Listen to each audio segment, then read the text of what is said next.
Hi, I'm Kenny. There's the BRZ, and today I'm going to be changing the differential oil. Now, there are a lot of YouTube videos of people changing the diff oil in these cars, but most of them use Motul 300, which means they have a bottle with a spout that goes right into the diff. Now that Motul 300 has become unobtainium, there are not too many videos showing how to get any other kind of differential oil in there. So I'm going to try to show you how I do it, assuming I can do it. I saw one video suggesting that you just had to put the car on ramps. The tricky thing is that the car does need to be level, and I do have a little bit of slope in my driveway. Let's see how this looks. The car is pretty close to level this way, more level than it would be with the jack and jack stands.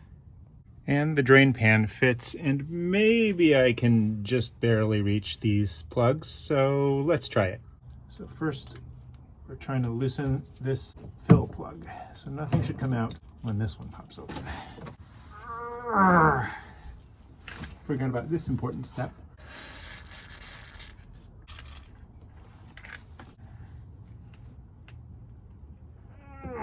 New plan. We'll put it on jack stands to get the plugs out, and then lower it back onto the blocks when it's time to drain and fill. Now we are up, and let's see how level the car is this way. Hey, that's not bad. That's actually perfect.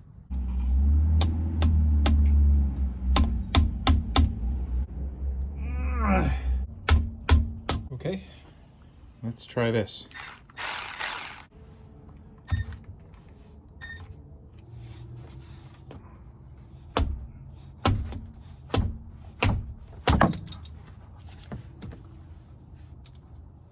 Oh, thank God.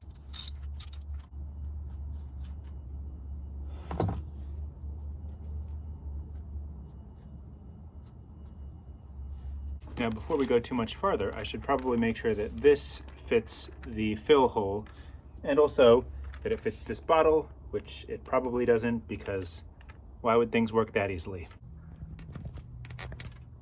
Okay, that shouldn't be a problem. And this, let's see. All right, that gets stopped, but it kinda picks it up. It's not gonna get the whole bottle. This could work, as long as this seals tight. Assuming we can get this one open too. Here we go. Nope, no we don't.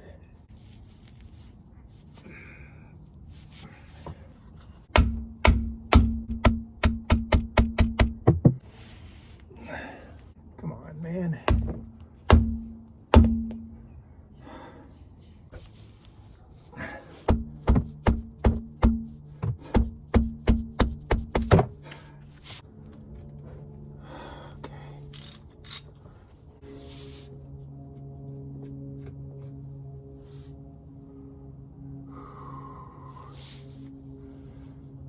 Hanging on with magnet power. Oh God.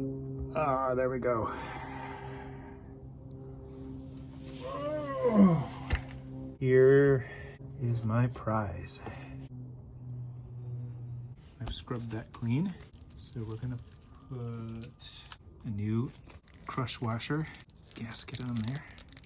And it seems like on the other plug, it was facing out. And it might have been on this one too. That is the crumpled part facing out and the smooth part on top. Probably doesn't matter too much, but there it is, ready to go back in. It's still dripping, but I'm getting impatient. It's mostly out of there, right? 36. That should be on there now. Now the fun part. I've got my red line 75W90NS, recommended by Counterspace Garage. And let's hope that bottom lid stays on when we use this silly thing upside down. It does kind of look like it's coming up at the bottom. That is not good. All right, let's put this lid back on here, and we will turn it over back in here, using this thing the way that it's supposed to be used. The trouble is now I need another container. Okay, I found some self-fusing silicone tape. And I wrapped it real tight around here. And let's see if that will provide any kind of a seal. Because apparently this is the best container I have. I went to AutoZone, I went to O'Reilly's. They didn't have any right side up containers. The best they could do was an upside down container. So that's what we've got. Let's work fast before this bursts open. Please don't spill. Bloop.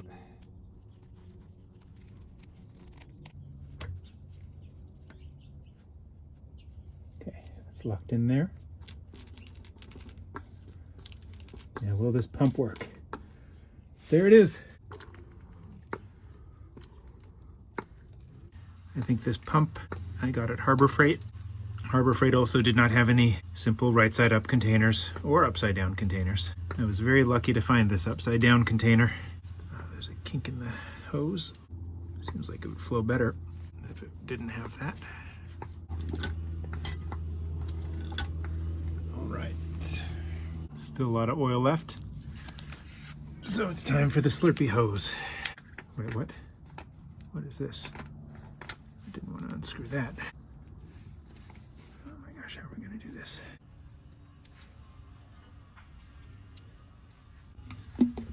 All right, let's slurp it up. What? All right, the Slurpee hose broke off and fell in the oil.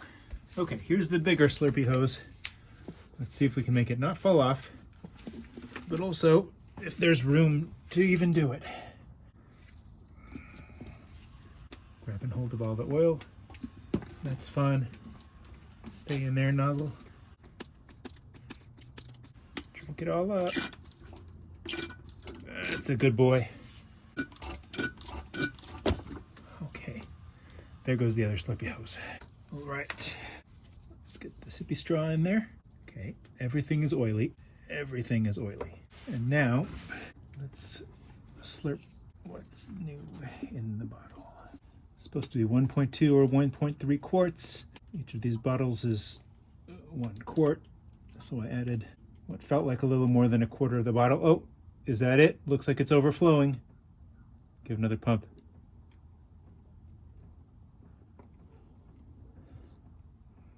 Yep, it's overflowing now. So I think we should be full.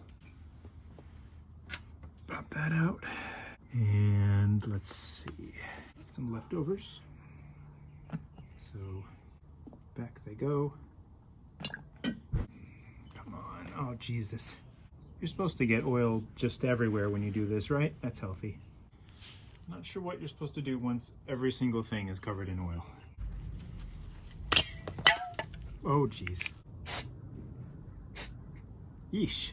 That's how you spray brake cleaner all over yourself.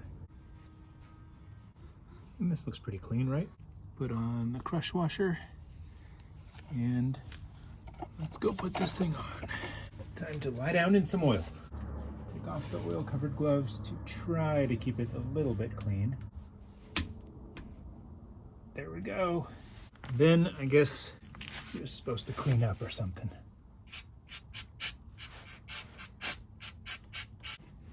As long as the car is the one thing not covered in oil, I guess it should be good. So what have we learned? If you can't break a bolt or a drain plug loose, just keep spraying it with penetrating lubricant and keep hitting it with a hammer. Don't go out and buy an electric ratchet. Electric ratchets apparently don't help you break bolts loose. I'm not sure what they do. And it's good to wear eye protection because you never know when you'll spray oil or brake cleaner everywhere.